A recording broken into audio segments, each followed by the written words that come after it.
que seja bem, que auxilie um pouco. A gente espera que vocês façam perguntas. E como eu estava conversando, como essa primeira semana foi um pouco difícil de estabelecer quem ia apresentar o caso.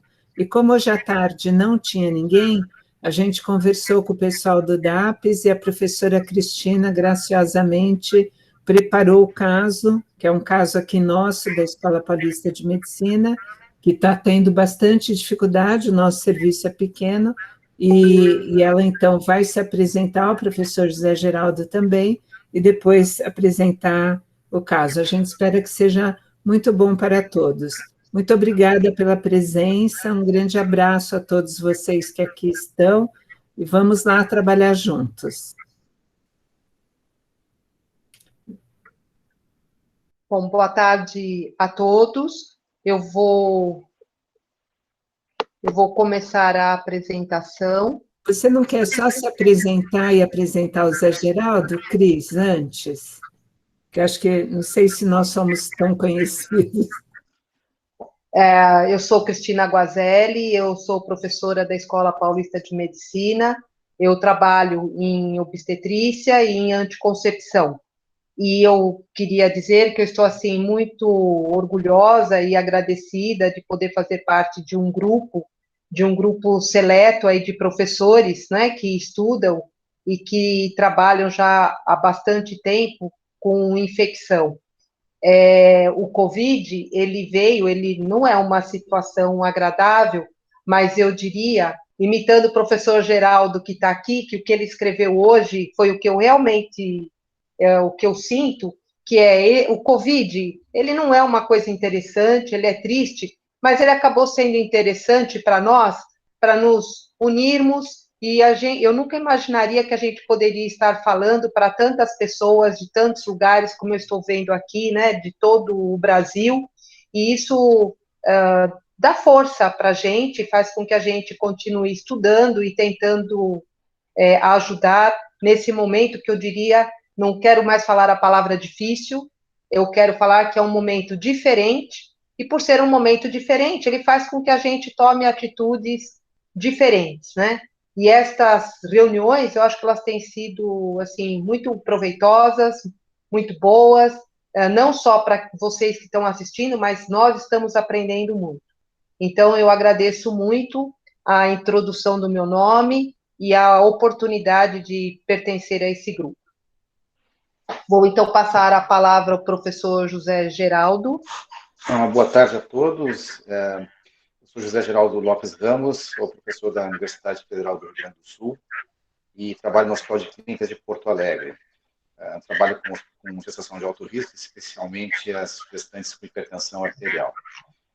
A Covid nos mobilizou muito em todo o país de mudanças de condutas e tivemos que adaptar muito rapidamente a uma nova doença que a gente não conhecia nada.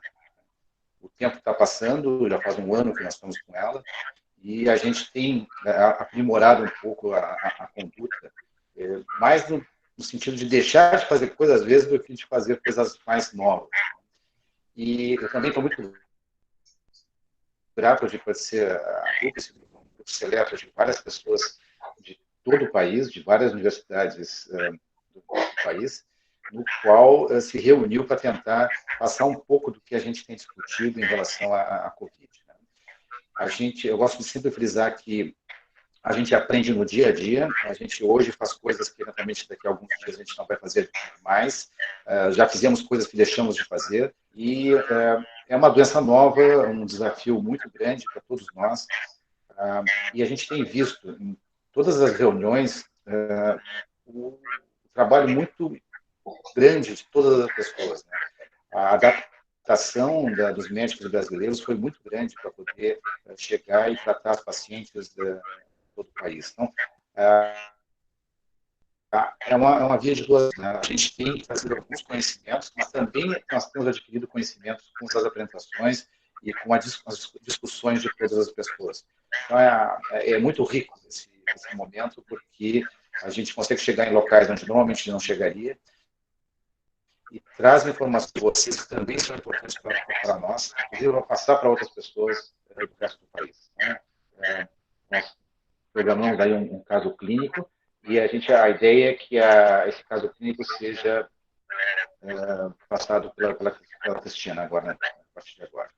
Então, eu vou começar a compartilhar a tela. Só um minuto.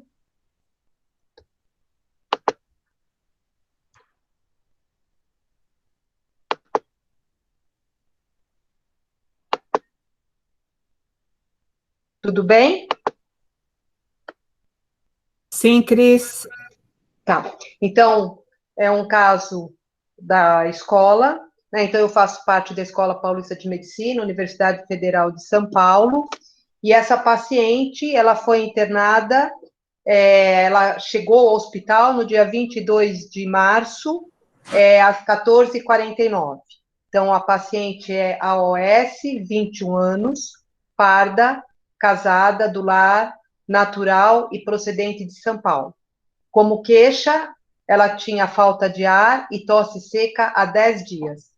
A história dessa paciente é uma gestante de 34 semanas e 2 dias que procurou serviço referindo um quadro de dispneia com tosse seca há 10 dias, com uma piora progressiva.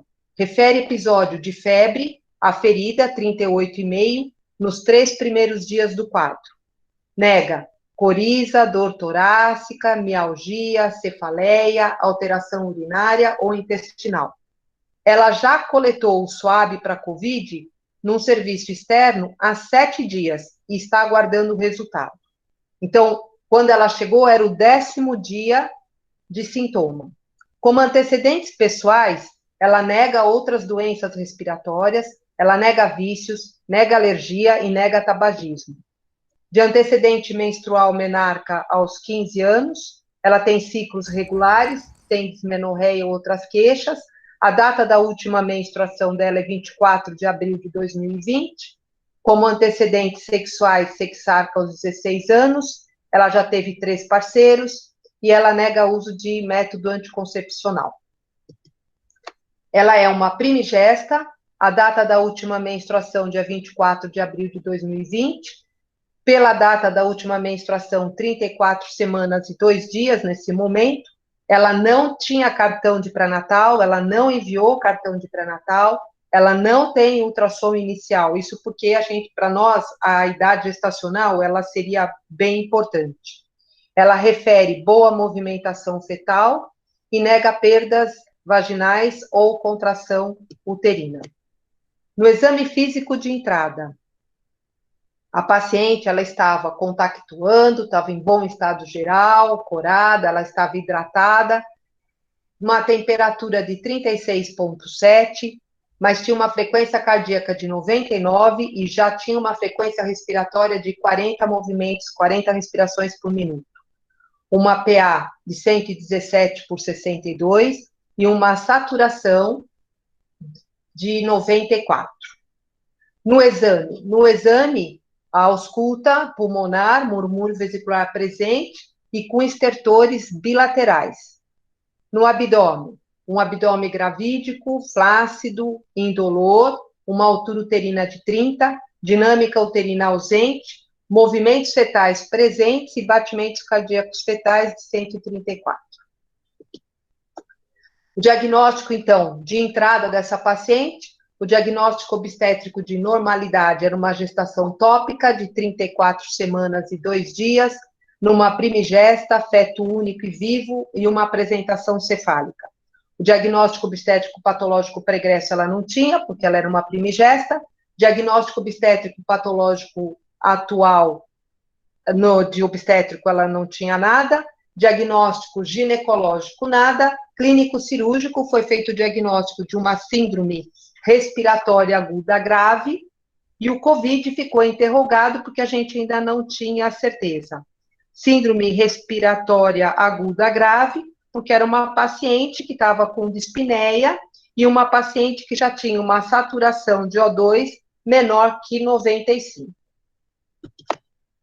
Então, essa paciente, ela tinha necessidade de oxigênio suplementar, ela foi encaminhada aos cuidados da clínica e foi feito um acompanhamento em conjunto com a equipe obstétrica.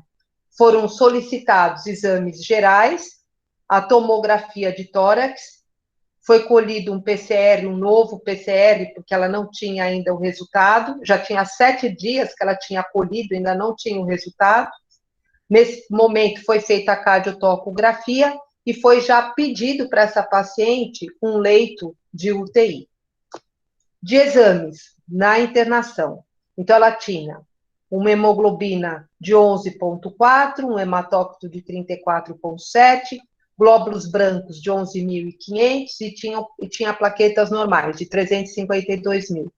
Uma gasometria, um pH de 7,4, uma PCO2 de 24, um PO2 de 75 e um bicarbonato de 14,7, um lactato de 9. Mostrava aí uma acidose, né, uma acidose metabólica. Uma creatinina de 0,4, um sódio e um potássio normal, um cálcio ionizado de 1,2, que também estava normal, um dímero de 4,17, que já estava aumentado, transaminases 22 e 13 normais. No exame de urina, ela tinha uma proteinúria de 0,7, leucócitos 5.940, nada importante, hemácias, nada importante, proteinúria, creatinúria de 0,6 e um nitrito negativo. Com o resultado da tomo, o que veio foi um acometimento de 50% do pulmão, com ausência de condensação, derrames ou linfonodomegalias. E a cardiotocografia, que já havia sido feita, com feto reativo. Logo depois, também foi realizado um ultrassom. Nesse ultrassom, ele era importante, porque a paciente ela não tinha certeza da data, ela não tinha nenhum dado anterior, então era importante que a gente avaliasse essa idade gestacional. No ultrassom era um feto único, uma placenta de inserção anterior, com grau de maturação 1:2, líquido amniótico adequado, um peso fetal de 2,480, que estava no percentil 38, adequado, uma biometria para 34,4, que batia com a idade gestacional dessa paciente, e o Doppler sem alterações. A conduta, quando a paciente, então, foi internada, foi a introdução do catéter de O2. Essa paciente foi feita a utilização da enoxaparina profilática. Como não se sabia ainda a idade gestacional e nem se tinha a certeza, na hora que internou, foi introduzido dexametasona 6 mg de 12 em 12, pensando na maturidade pulmonar desse feto.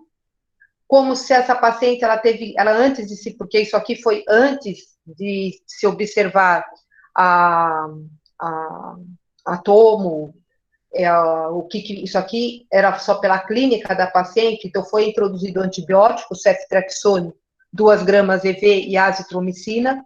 Depois, com a chegada da tomo, isso foi retirado.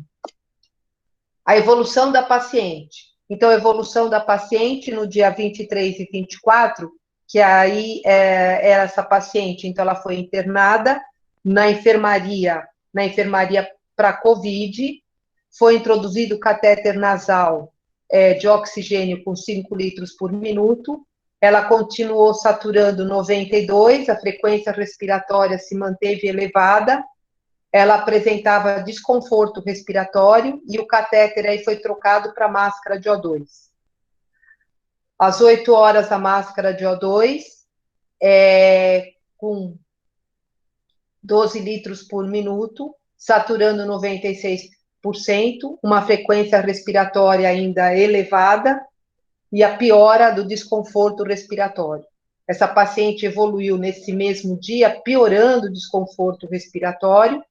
Aí foi necessária, quer dizer, a gente já havia pedido a transferência dela para UTI, mas com essa piora, né, da frequência respiratória e da saturação, ela foi transferida e aí veio o resultado sendo positivo para COVID no dia 22. Essa paciente, Então, ela estava no 13º dia da doença, com 34 semanas e 5 dias. Ela estava usando catéter nasal com fluxo alto de 60 litros, e ela estava piorando da insuficiência respiratória, apresentando ao exame uma pressão arterial de 114/74, uma frequência cardíaca de 98, uma frequência respiratória ainda elevada de 42, uma saturação de O2, né, com o catéter nasal de alto fluxo de 60 litros de 92%. Ela piorou o estado geral, ela estava ainda compactuando, mas muito incomodada, muito desconfortada, um abdômen gravídico, indolor, batimentos cardíacos fetais adequados, dinâmica uterina ausente, movimentação fetal presente, ela mantinha, né, o edema de uma cruz, e a cardiotoco que foi feita estava ainda com feto reativo. Nesse momento, as pessoas que estavam atendendo do ponto de vista clínico na UTI indicaram, né, a intubação para suporte respiratório. Foi discutido, então, com a equipe da obstetrícia e foi indicado uma resolução, porque essa paciente ela já estava com 34 e 5 dias, e ela foi transferida, então, para o centro cirúrgico, onde foi feita a intubação. A intubação ela foi feita às 9h20 e o recém-nascido nasceu às 9h24. Então, foi um recém-nascido de sexo masculino, pesando 2,635 kg e um Apgar de 5,9. O procedimento, ele evoluiu sem intercorrências, a paciente retornou à UTI às 11h50, ela estava estável do ponto de vista hemodinâmico e sem uso de droga vasoativa. E o recém-nascido estava bem, respirando em ar ambiente. A evolução dessa paciente. Então, no dia 26, às 18h30, então, ela foi operada no dia 25, né, pela manhã. No dia 26, ela começou a apresentar febre novamente, foram colhidas mais 2 novas amostras de hemocultura. No dia 27, ela se mostrou subfebril, ela apresentou instabilidade respiratória e houve necessidade de aumento de noradrenalina e de sedativo. Foi feita uma nova tomografia, e aí na tomografia, imagem sugestiva de fibro fosco, atingindo 50% a 75%, e a imagem de uma consolidação associada com um pequeno enfisema pulmonar. No dia 28, foi reintroduzido, então, o antibiótico, vancomicina e meropenem, e a paciente foi pronada. Do dia 28 para cá, a paciente ela tem sido pronada, e quando ela vai para a posição supina, ela piora, ela apresenta hipotensão, tem necessidade de aumento de droga vasoativa e ela não responde bem.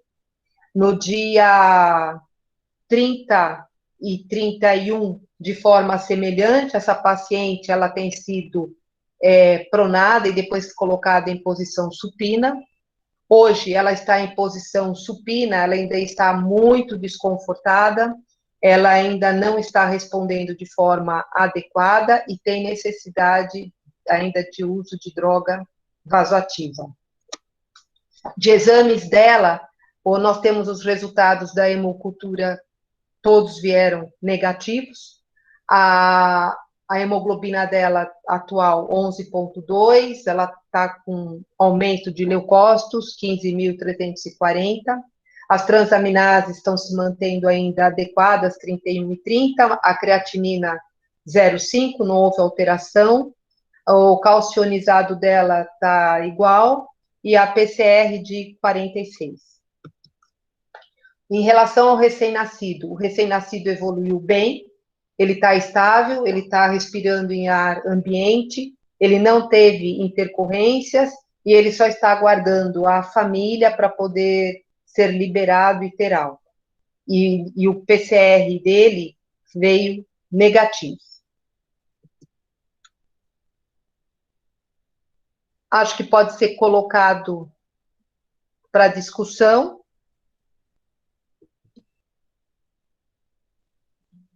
Ou, José, você quer falar algumas coisas? Não, é um caso difícil, né? Então, é uma situação que chegou no 10º dia já de sintomas. Nesse caso, a gente sabe que entre o 7º e o 10º dia, que vão piorar, eles começam a ter sintomas um pouco mais frequentes e mais graves, né? Já tinha uma saturação de 94%. E houve uma necessidade de uso de oxigênio para essa paciente. O interessante é que, logo no início, ela não respondeu com baixas doses de oxigênio, teve que se aumentar a dose, e com a evolução do quadro, acabou tendo uma indicação de intubação. Felizmente, uma paciente já estava perto do termo, e a decisão da cesariana fica mais fácil, né? A gente, quadros um pouco mais precoces, ali com 28 semanas, 30 semanas, eventualmente a gente tenta levar um pouco mais a gestação. Então, se esse quadro tivesse numa gestação, com a idade gestacional um pouco mais precoce, talvez a gente tentasse fazer a pronação e tentar levar a gestação algumas semanas a mais. Mas, que bom que esse quadro aí estava já numa paciente que pudesse já interromper a gravidez, né? Então, assim, se resolveu a situação da gestação, e mesmo assim ela continuou piorando, né? Continuou tendo um quadro de infecção respiratória importante, e que teve que se trocar um antibiótico já de potência mais elevada, e que ainda não está totalmente resolvido o caso. É um caso com prognóstico ainda indefinido. Na maior parte das vezes a gente vai conseguir reverter esse quadro, mas a taxa de mortalidade desses pacientes ainda é alta, é bastante alta. Então, um quadro difícil, né? Não, infelizmente, a parte fetal não houve nenhuma repercussão, e, em princípio, vai ter uma boa evolução. Mas eu gostaria muito de deixar em aberto aí para as pessoas perguntarem e discutirem algum ponto que a gente possa tentar auxiliar aí na alguma resolução.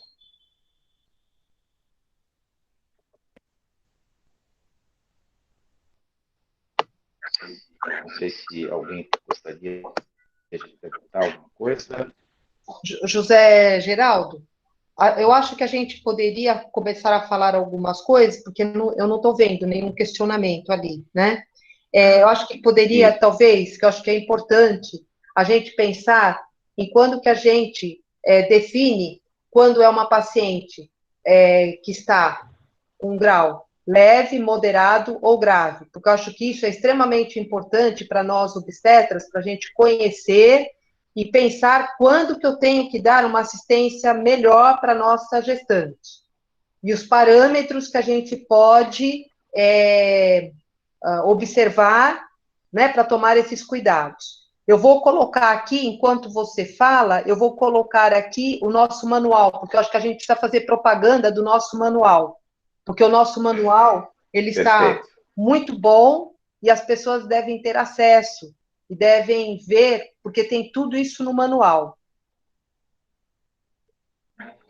Muito bem. Então, uma coisa importante, né, que eu acho que tem que ficar bem claro, a gente tem uma fase inicial, que é um primeiro estágio, que é uma infecção inicial viral, que, infelizmente, na maior parte das pacientes vai ter uma evolução boa, que geralmente vai até o 7º dia. Então, o ponto de corte entre o 7º e o 10º dia é um ponto extremamente importante, porque é nesse ponto que começa um estágio de aumento da resposta inflamatória. E aí nós temos uma fase que pode ser a fase pulmonar, que pode ser com hipóxia ou sem hipóxia. Então, esse período aí, entre o 7º e o 10º dia, a gente tem que ter uma vigilância muito forte nessas pacientes.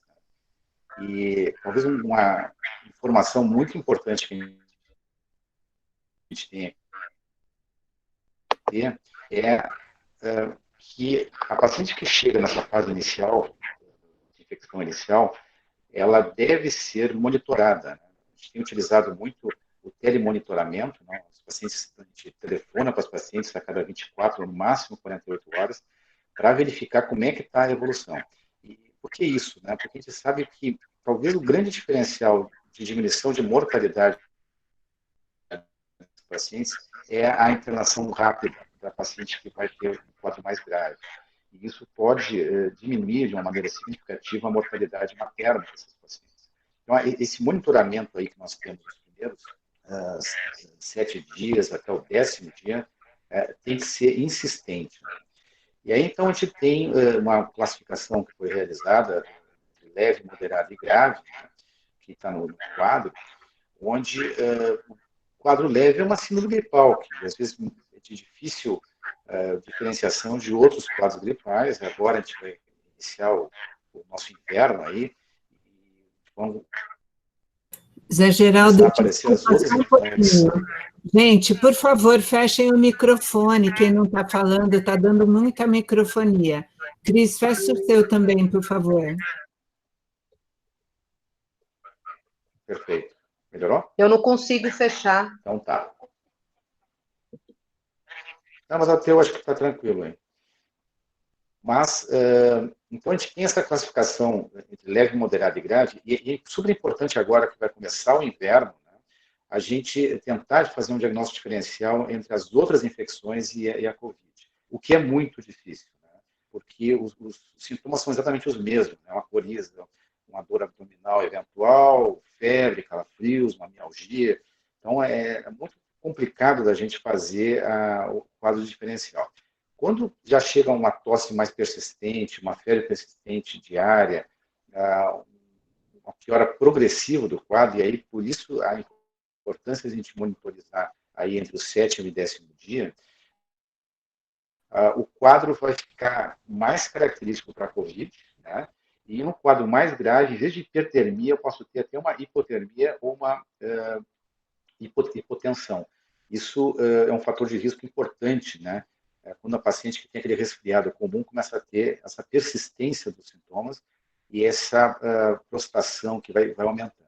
Até chegar num quadro grave, que é o dessa paciente, com uma síndrome respiratória aguda grave, onde, além da síndrome gripal presente, ela começa com uma dispneia, um desconforto respiratório importante, né? Ela eventualmente pode ter uma dor torácica, uma pressão persistente, e aí a gente vai medir a saturação do oxigênio, e se ela estiver abaixo de 95, eu tenho que abrir o olho, né? Essa paciente tem que ser encaminhada rapidamente para um setor que esteja acostumado a tratar a COVID.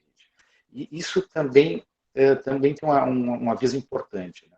Se eu estou numa localidade onde eu não tenho grandes condições de tratar a paciente, eu tenho que estar alerta para tentar encaminhar a um centro um pouco maior o mais breve possível, né?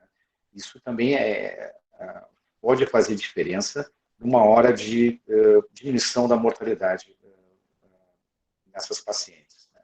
Então, é importante a gente ficar monitorando a paciente, vendo essa modificação quando chega a moderado e grave, e quando chegar a moderado, já encaminhar para um centro que possa trazer um benefício para essa paciente.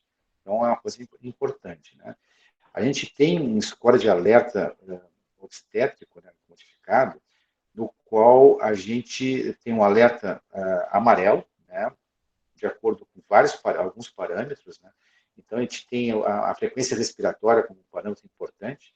Ele, quando fica já uma frequência respiratória entre 20 e 24, a partir daí para cima, a gente vai ter que ficar de olho, né? Acima de 25 já é um alerta vermelho. Se a saturação do oxigênio estiver abaixo de 95, novamente é outro sinal de alerta. A temperatura abaixo de 35 ou acima de 38 é um outro ponto importante de alerta vermelho.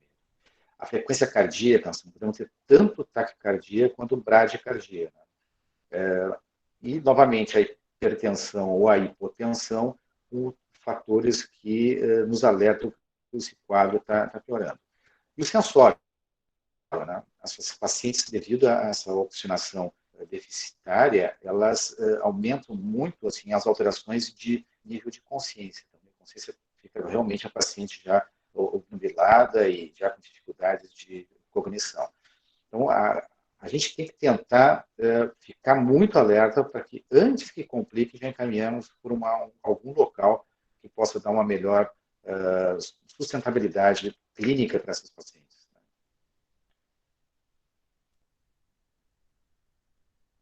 Cris, seu microfone está fechado, Cris. Cristina, está ao seu microfone. É importante o que foi falado, porque, como a gente disse, nós temos clínicos, né, que não são obstetras, e a diferença na avaliação da saturação, quando é uma paciente não grávida e uma paciente grávida. Então, acho que é importante a gente passar isso para os nossos colegas.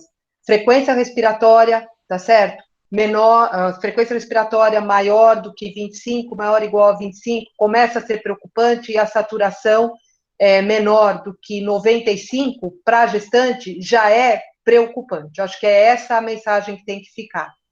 Outra coisa, porque eu fico pensando, porque na nossa paciente, a paciente, ela nos procurou, ela já tinha um diagnóstico, já tinha uma evolução. Talvez se ela tivesse procurado antes, a nossa ajuda pudesse talvez ter ajudado um pouco mais essa paciente, porque ela veio nos buscar só a partir do 10º dia. Aí tem uma pergunta aqui que fala sobre corticoide, que eu acho que é bom a gente falar sobre o corticoide. O corticoide, ele deve ser evitado na primeira fase da doença. Por quê? Porque na primeira fase da doença você tem replicação viral, você tem multiplicação viral. Então, até o 7º dia, a gente deve evitar. A nossa paciente, ela já estava no 10º dia. Então, era o período onde pode mesmo piorar, que é a fase pulmonar. E depois disso, né, após os 14 dias, que vem as outras complicações e que vem aí o período onde você tem um aumento do processo inflamatório, que o corticoide tem uma ação positiva. Quando nós pensamos na paciente, havia uma dúvida em relação à idade gestacional, então a gente não tinha certeza, por isso é que foi prescrito o corticoide, o dexametasona, tá certo? Na intenção de se melhorar a maturidade pulmonar. Mas se essa paciente estivesse em outra idade gestacional e eu não estivesse pensando, eu acho que eu também poderia entrar, porque ela já estava no 11º dia, também entraria com corticoide para melhorar o estado geral dessa paciente. Zé Geraldo, você podia falar um pouquinho... Desculpa. Não, pode falar. Pedir para vocês falarem um pouquinho da pronação, né, que nós operamos antes de fazer a pronação, a gente não conseguiu fazer a pronação lá na UTI onde a paciente está. A gente está com o hospital extremamente lotado e foi uma discussão muito grande entre nós e os intensivistas, né? Mas eu acho que você podia falar um pouco da experiência do Prona. Talvez fosse legal. Perfeito. Então, só para complementar um pouquinho da questão do corticoide, né, que na gestante, especialmente na gestante mais idade gestacional mais precoce, a gente tem um efeito secundário benéfico, que é a maturidade pulmonar. E se eu tiver que escolher um corticoide entre dexametasona ou prednisolona, eu vou, na grávida, escolher a dexametasona para ter esse efeito. E, muito importante que a Cristina falou, o corticoide tem um momento certo de utilizar. E se eu utilizar uma paciente muito precocemente, eu posso exacerbar a infecção, né, e prejudicar a paciente, inclusive, e se for um diagnóstico diferencial de outra infecção, também pode prejudicar. Então, a reação do corticoide é quando nós temos uma reação inflamatória exacerbada, que é o quadro típico da fase mais tardia da COVID. E aí ele tem um efeito realmente muito, muito bom. Então, nós tínhamos conversado se a paciente fosse mais precoce na idade gestacional, a gente talvez tentasse uma pronação. A pronação não é digamos, um movimento fácil de ser realizado. Ele depende muito da experiência das pessoas, depende muito de um grupo muito grande de pessoas para trabalharem junto, para fazer uma pronação numa paciente desse peso, vai precisar aí de 8 a 10 pessoas para fazer uma pronação de maneira adequada. Ela é possível de ser feita com com a gestante. A gente tem preconizado utilizar exatamente nessas pessoas que têm idade gestacional mais precoce, que eu queira manter a gestação por mais tempo. Mas, se eu tiver uma dificuldade de fazer uma pronação, eu estou com uma idade gestacional já perto do termo, talvez a interrupção da gravidez com a cesariana seja mais indicado, tá? Que ser mais fácil para essas pacientes. Mas o que a gente vê com a pronação é que realmente as trocas gasosas elas melhoram. Né?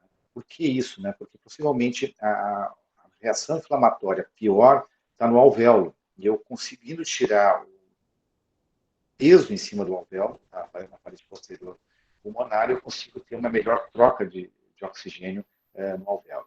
Então, a pronação tem um efeito realmente interessante nessas pacientes, tanto para diminuição também de pressão alveolar, quanto pressão também intravascular do alvéolo. Diferente, por exemplo, de um quadro asmático. Ô, José Geraldo, como é que você acompanha a vitalidade fetal na paciente com pronação? Você tem cardiotoco normal ou a sua cardiotoco é computadorizada? Não, eu tenho a cardiotoco normal só, eu não tenho a computadorizada. A gente faz uma cardiotoco anterior e um ultrassom, especialmente para ver a quantidade de líquido. Né? A quantidade de líquido é um problema na UTI, né? Porque essas pacientes, como elas edemaciam, você veja que essa paciente ela tinha uma proteinúria. Né? Então, ela acaba tendo, mesmo sem ter uma pré-eclâmpsia associada, acaba tendo um edema nessas pacientes. E o intravascular acaba ficando prejudicado. Consequentemente, o líquido amniótico tem uma tendência a diminuir. Muitas vezes as pacientes diminuem o líquido amniótico e acabam, devido a essas alterações que os intensivistas fazem para tentar secar a paciente. Então, em algumas pacientes, a gente até conversa com o intensivista para diminuir um pouco essa intensidade da secagem que eles querem fazer, para manter um pouco mais de líquido, para que na pronação também haja a possibilidade de ter um líquido de maneira adequada. A gente não faz a cardiotoco contínua durante a pronação. A gente faz antes, se o neném estiver bem, se coloca a paciente pronada e se refaz a cardiotoco somente quando desfazer a pronação. Eu sei que tem alguns serviços que estão fazendo de maneira contínua quando tem uma aparelhagem suficiente, mas é muito difícil, porque o ter o foco adequado também não é fácil. Só o procedimento de deixar todos os, digamos, aparelhos na paciente, aparelhos clínicos, né, de infusão, de medidas de pressão, a enfermagem demora quase 1 hora para fazer esse procedimento. Antes de fazer a própria pronação propriamente dita. Então, não é um procedimento simples de ser realizado, e eu imagino que deixar uma cardiotoco durante a pronação não tenha muito benefício em relação a isso. Então, se ele está bem, eu acho que dá para fazer a pronação e deixar ele lá. E aí, na reversão da pronação, a gente refaz essa cardiotoco. Não sei se vocês fazem diferença. Então, eu acho que nessa paciente que já estava numa idade gestacional, na hora que resolveu entubar, a gente já mandou fazer a cesárea mesmo, né, Zé Geraldo? E nós só não fizemos na UTI porque nós não temos condição de fazer na UTI, por isso que ela foi para o centro cirúrgico. Agora, no pós-parto, ela foi pronada. E realmente é difícil, porque entubada, tem que ter alguém segurando a cabeça, as pacientes são gordinhas, aí a gente tem que tomar cuidado no puerpério do sangramento, né, pós-parto, ainda mais que muitas vezes elas estão com logo após o parto, então realmente assim é um procedimento difícil, mas que ajuda, né? Hoje essa paciente melhorou. A Evelyn está aqui, ela foi lá na UTI hoje, né, junto com o plantonista para dar uma olhada, ela que está indo ver todos os dias, e a paciente começou a apresentar alguma melhora.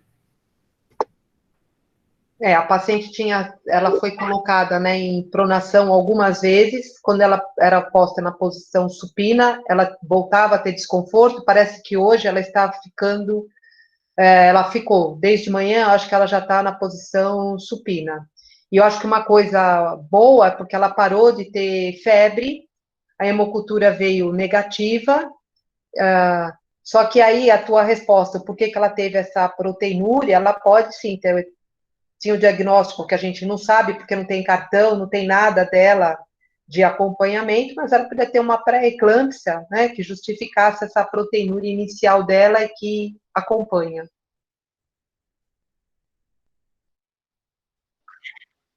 A gente tem visto alguns pacientes com pressão normal e proteinúria, né? Então, a gente não sabe se a proteinúria pode eventualmente ser alguma alteração renal própria da COVID mesmo. Então, realmente é um diagnóstico diferencial muito difícil de ser realizado. Eu vi ali uma pergunta sobre usar metilprednisolona ou dexametasona. Segundo os clínicos, não há diferença significativa entre usar um medicamento ou outro. O que há de diferença significativa seria as doses. Né? Parece que doses excessivas do corticoide também não tem um efeito benéfico, teria uma dose média de uso. Né? É que como a gente estava pensando em maturidade pulmonar, a dexametasona ela é mais interessante, né, do que a prednisolona. Mas se essa paciente não tivesse essa necessidade, aí poderia ser usado uma ou outra. Mas lembrando que aí as doses também são diferentes, porque a gente usou dexametasona 6 de 12 em 12, pensando na maturidade pulmonar, isso foram 2 dias, né? Perfeito. Tem uma outra pergunta ali sobre qual a orientação da vacinação da Covid-19 nas gestantes. Então, essa é uma pergunta que é difícil de responder, a gente não tem, talvez, a resposta que todas as pessoas gostariam de ter, que é nós temos certeza que a vacina não acontece nada com a vacina. O que parece é que realmente ela é muito segura, né? Não tem efeitos adversos diferentes da população em geral. Nós temos agora uma série de casos americanos da Pfizer, um número muito grande de gestantes que foram aplicadas a vacina de maneira inadvertida e não se encontrou nenhuma alteração para a vacina do Covid. Então, parece realmente que ela é segura, tão segura quanto qualquer outra pessoa não gestante. Esse grupo, coordenado pela professora Rosiane, ele se reuniu desde janeiro só para discutir a questão da vacinação e foi uma discussão difícil, né? Algumas pessoas se posicionaram contra, porque não tem ensaio randomizado em gestante, outras se posicionaram a favor, até o professor Geraldo Duarte, aqui presente, foi uma pessoa importante nessa discussão, que se posicionou a favor, né? E realmente, assim, a conclusão que a gente chegou é que, no momento atual, mesmo sem ter certeza absoluta da segurança da vacina, o grau de comprometimento que as pacientes têm, a chance de mortalidade que as pacientes têm e a gravidade de todo o quadro pandêmico, é melhor a gente fazer a vacinação das gestantes. Então, tomou uma decisão de indicar a vacinação. No começo, a gente começou a discutir sobre idade gestacional, mas hoje a idade gestacional é em qualquer idade gestacional. Ela não está disponível ainda como grupo de risco pelo Ministério da Saúde, mas pacientes que estão no grupo de risco, médicas, por exemplo, a gente tem estimulado que façam a vacina para a Covid. De uma maneira geral, o que a gente pode ter mais tranquilo é que os mecanismos de ação das vacinas que estão disponíveis no mercado, eles já foram usados em outras doenças. Então, já foi testado o mecanismo de ação das vacinas para outras patologias, e com isso a gente tem uma segurança que não causa problemas. A vacina do H1N1 se usa em qualquer parte da gestação sem problema nenhum.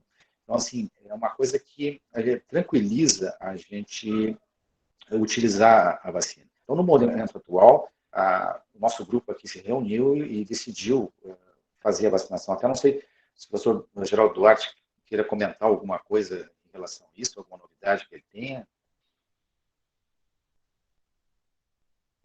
Se ele está presente.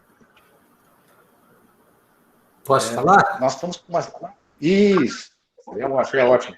Antes, professor Geraldo, parabéns, viu? Tudo de bom, muita saúde, viu? Todo mundo abrindo os microfones para cantar. Parabéns a você nessa data.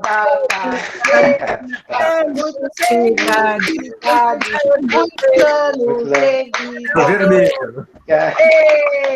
Ó, Parabéns. é o seguinte, professor, a gente passa o tempo todo, até esquece, né, de um dia especial, que é o dia de aniversário, né?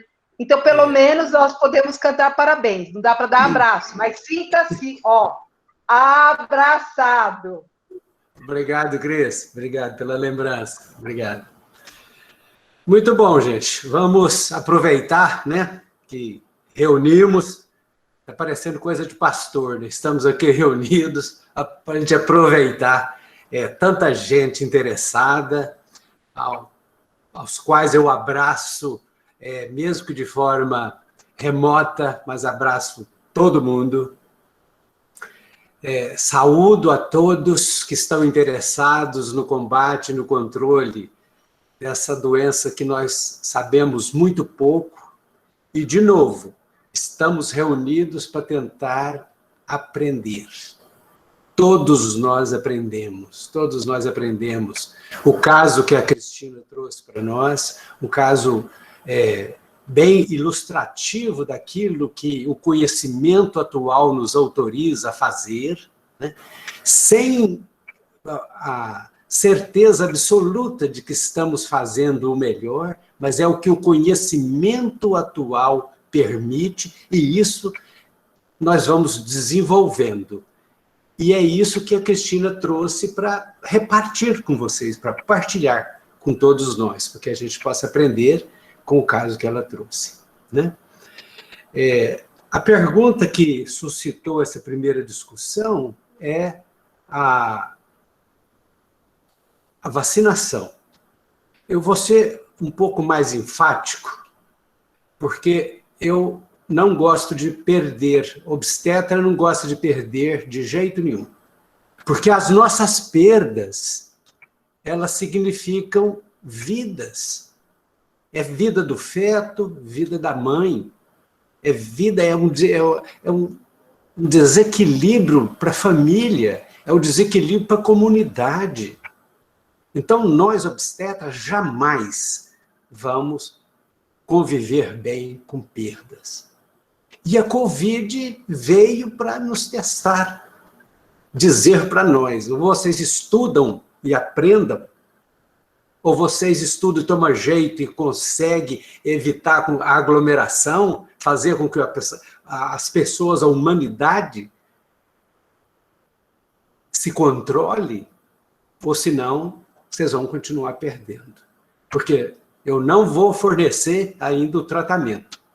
Não tenho tratamento. Tem a vacina. Então, de tudo isso que eu falei, sabendo que, e de todas as outras discussões, vocês viram no manual, a gestação, ela aumenta o risco para a mulher. Ela coloca, a doença, ela é mais grave na grávida.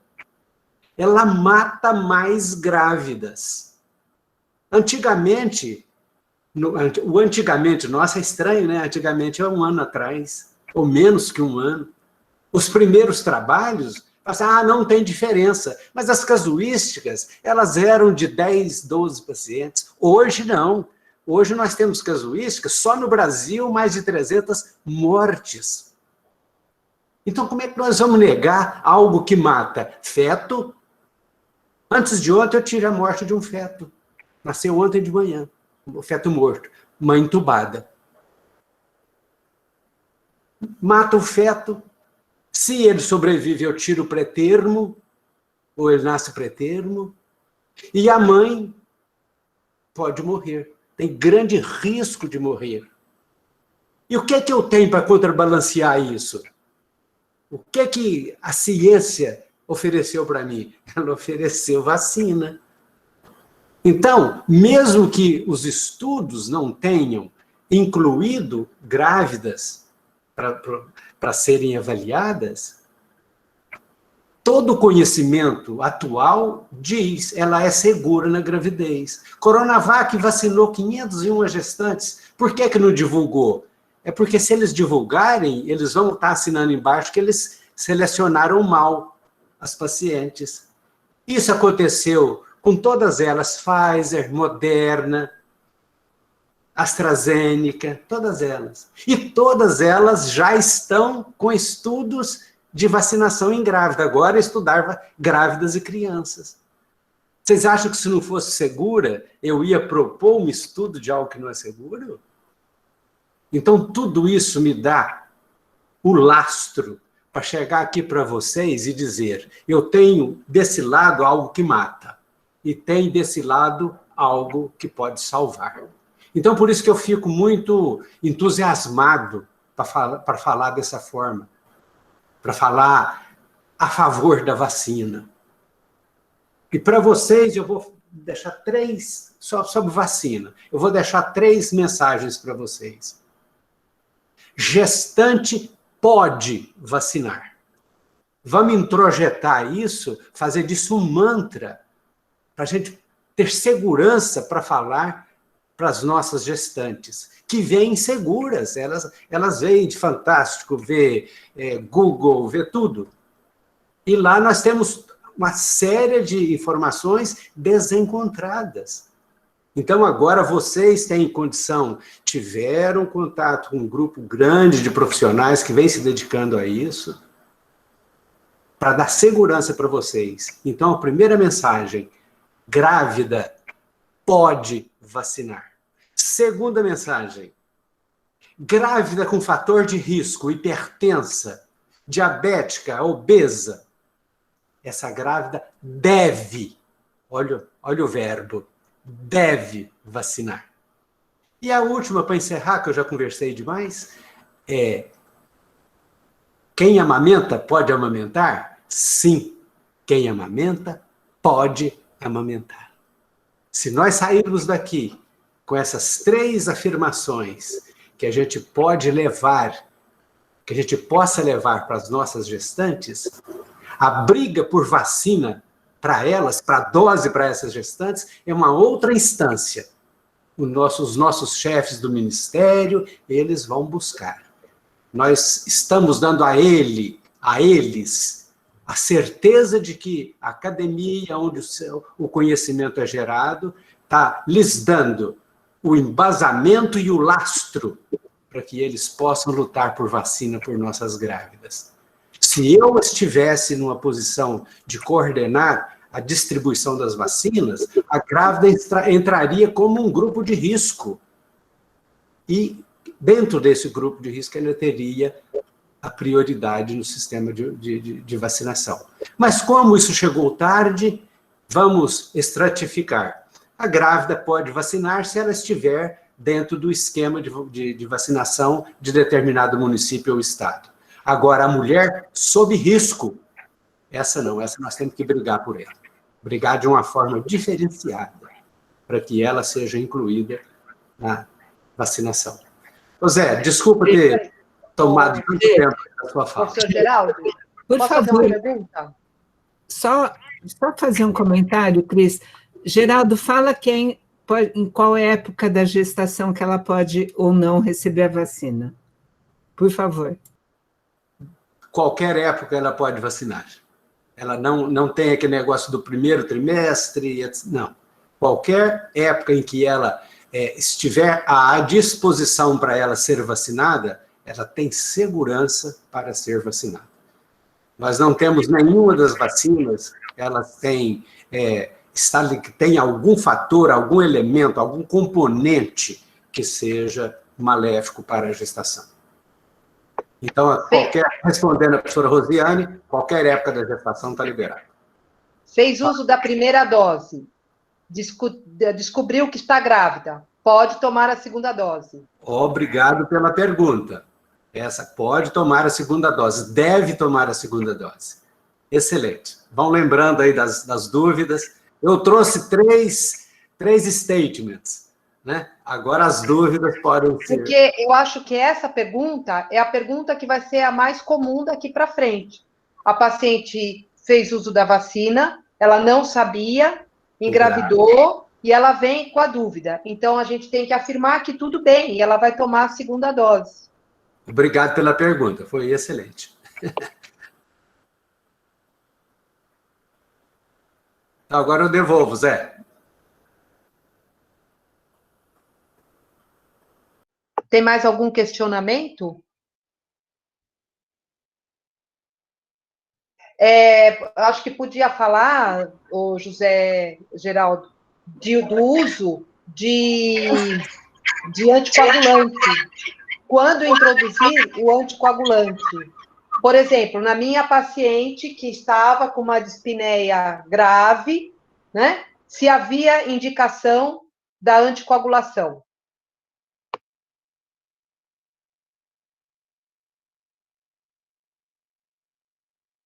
Seu microfone está fechado. Só para responder uma pergunta do chat ali, uma paciente com IgM positivo há 3 meses. O IgM pode ficar positivo durante bastante tempo, a gente não sabe nem quanto tempo, possivelmente, né? Então, a gestante já teve o diagnóstico, a gente, inclusive, tem kits que têm performance diferente do laboratório que é feito. O assunto anticoagulante é um assunto interessante, né? Eu acho que nós já usamos mais anticoagulante do que talvez deveria, né? Nós, enquanto a paciente tiver um quadro leve, que está ainda não internada, essa paciente não deve ainda usar o anticoagulante. Então, não vai ter nenhum tipo de benefício. As pacientes que estão internando, né, exatamente por ficarem mais tempo acamadas, elas têm que fazer, no mínimo, uma anticoagulação profilática. Então, essas pacientes vão ficar com anticoagulação profilática durante toda a internação. Então, nos quadros moderados em diante, o mínimo que tem que se fazer é fazer a profilaxia com heparina. Isso não há discussão, assim, é um consenso, né? O que tem talvez mudado um pouco é a questão da terapêutica com anticoagulante, que já se usou talvez mais, né? E hoje se vê que nós devemos fazer somente em quadros onde haja um diagnóstico de uma doença embólica, né? Ou uma TEP, ou uma trombose venosa já associada. Então, a questão da anticoagulação plena vai ter que ser utilizada nos quadros clínicos que têm indicação de anticoagulação plena, né? Eu sei que isso aí vem mudando. Eu assisti há pouco um professor da Unicamp, da área clínica, e ele demonstrou lá um trabalho bem recente mostrando que os eventos trombembólicos na COVID talvez não sejam tão mais frequentes do que fora da COVID em pacientes que estão na UTI e que estão acamados, né? Então, talvez a gente mude isso nos próximos anos. É aquela coisa, né? A COVID é um desafio, a gente vai aprendendo com ela a todo momento, uma coisa que a gente vai tendo uma conduta, muda a conduta, volta a fazer condutas anteriores, e a toda hora a gente acaba tendo que discutir caso a caso. Mas, de maneira geral, é isso. Não sei se gostaria de complementar alguma coisa a mais, Cristina. Sim, na paciente, então, num quadro moderado, como era o nosso, e grave, ela tem indicação da anticoagulação. E aí eu acho que só o cuidado que se deve ter principalmente, se você está pensando, né, na resolução, se for uma gravidez a termo, eu acho que precisa tomar cuidado com o uso do anticoagulante no momento do parto, ou se essa paciente, lembrando que COVID não é indicação de via obstétrica, né, que a via obstétrica, ela pode ser via baixa também, se a paciente entrar em trabalho de parto, se estiver evoluindo bem. Então, tomar cuidado com o uso do anticoagulante nesse momento, porque senão você pode ter um sangramento importante aí, né, e não esperado. Cristina, posso falar? Claro. Sobre a anticoagulação? Eu tenho a impressão que se nós discutirmos os marcadores, os divisores de água, né, para o uso da anticoagulação, ficaria bom. Forma leve você não dá nada, você dá sintomático. Não tem antibiótico, não tem anticoagulante. Da forma moderada para frente é que nós vamos começar a medicalizar. Se tiver indicação de antibiótico, mas a anticoagulação, ela já se faz necessária para a grávida. A grávida, só o estado gestacional gravídico já a coloca numa situação de hipercoagulabilidade. Nós temos algumas alterações, aquilo que nós aprendemos, estou sempre repetindo isso, estou sendo muito repetitivo. Lá atrás, no 4º ano, nós aprendemos isso, das alterações que colocam a paciente, mudam a paciente de patamar, de normocoagulabilidade para hipercoagulabilidade. Ela se controla sem um fator precipitante. Ela se controla, ela aguenta. Fibrinólise está inibida, né? Nós sabemos disso. O fibrinogênio vai lá para cima. Então, isso tudo faz com que ela esteja nesse patamar de perigo, né? De maior cuidado, exigindo maior cuidado.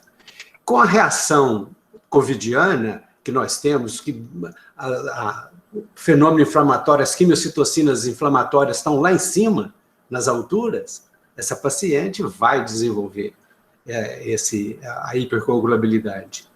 E ela morre, os primeiros óbitos que nós tivemos em gestantes, morreram mais, hoje morre puérpera. Por quê? Porque a gente aprendeu, né? Começa, atua, morre gestante também, mas no início morriam todas as gestantes. Por quê? Fenômeno de hipercoagulabilidade. Os primeiros óbitos, as primeiras descobertas da Covid, principalmente em pessoas mais jovens, por fenômenos tromboembólicos. Então, são situações que andam juntas. É um casamento que não deu certo. Covid e gravidez não deu certo, né? Porque somam fenômenos fisiopatológicos e da fisiologia normal da grávida que colocam a paciente nessa situação.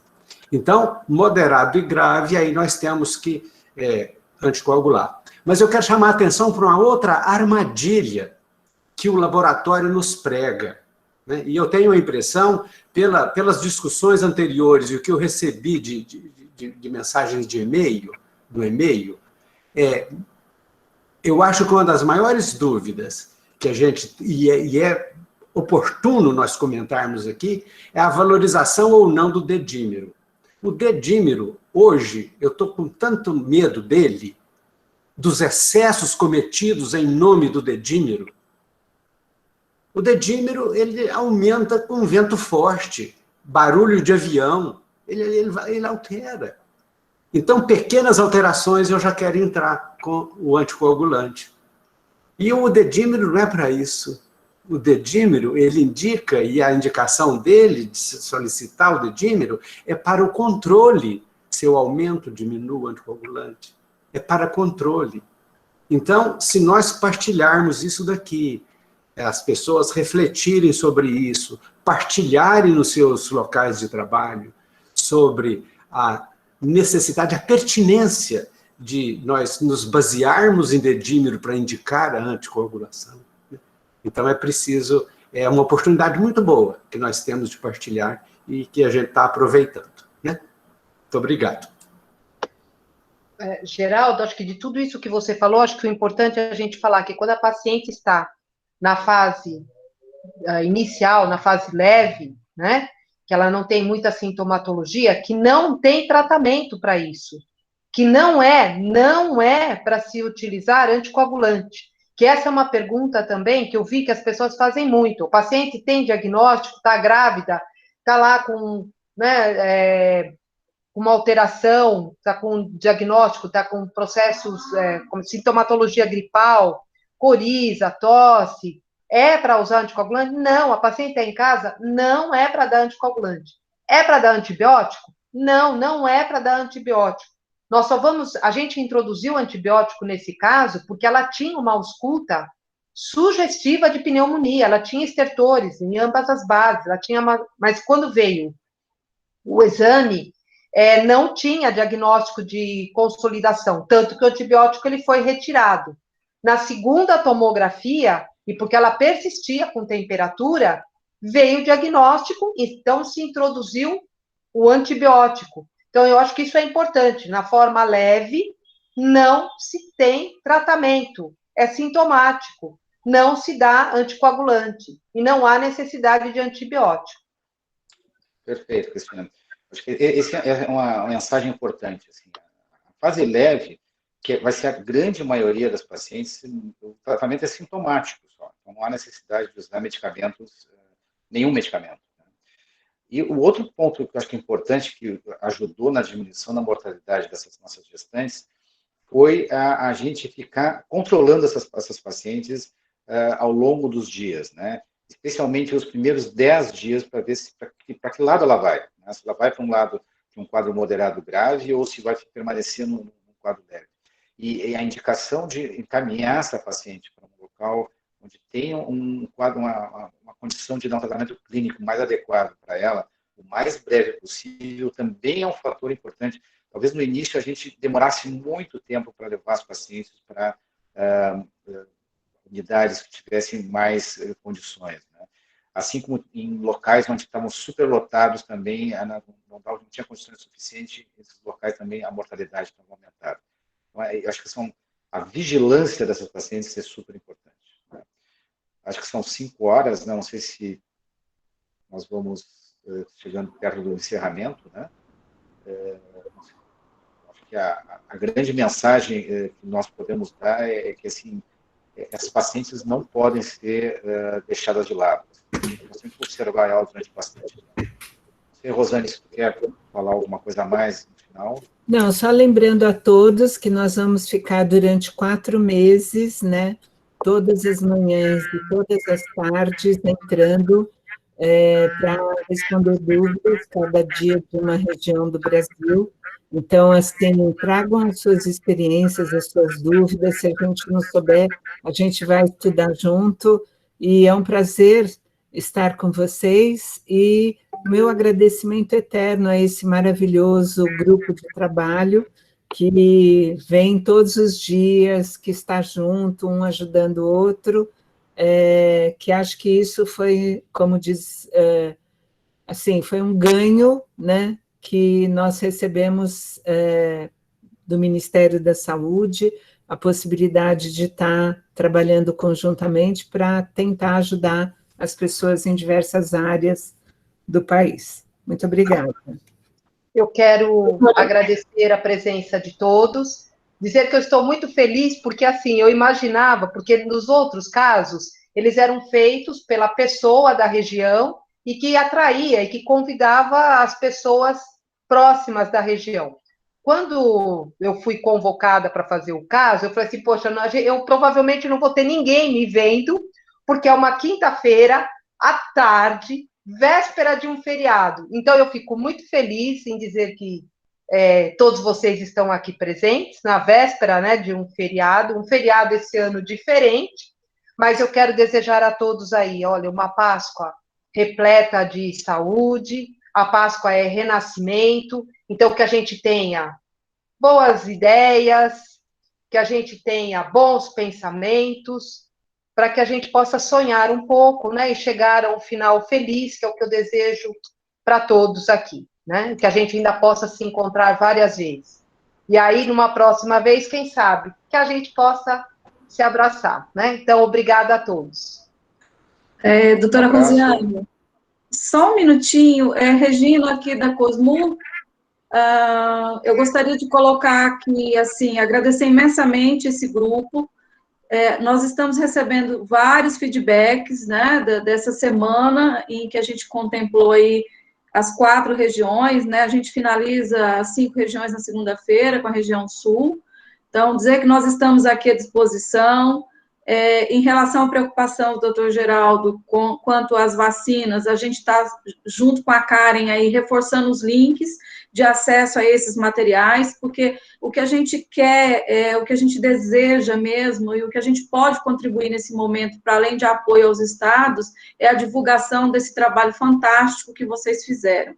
Então, mais uma vez, muito obrigada, dizer que a gente continua firme aqui, fazendo contato com os estados, com os serviços, né, trazendo esse público para perto de nós, que neste momento é o que a gente acredita que pode acrescentar no dia a dia de cada funcionário, de cada colaborador, de cada servidor, enfim, de cada um que está ali diante, né, dessa batalha, vivendo todos esses problemas que a gente tem discutido. Então, mais uma vez, muito obrigada e nos colocamos à disposição.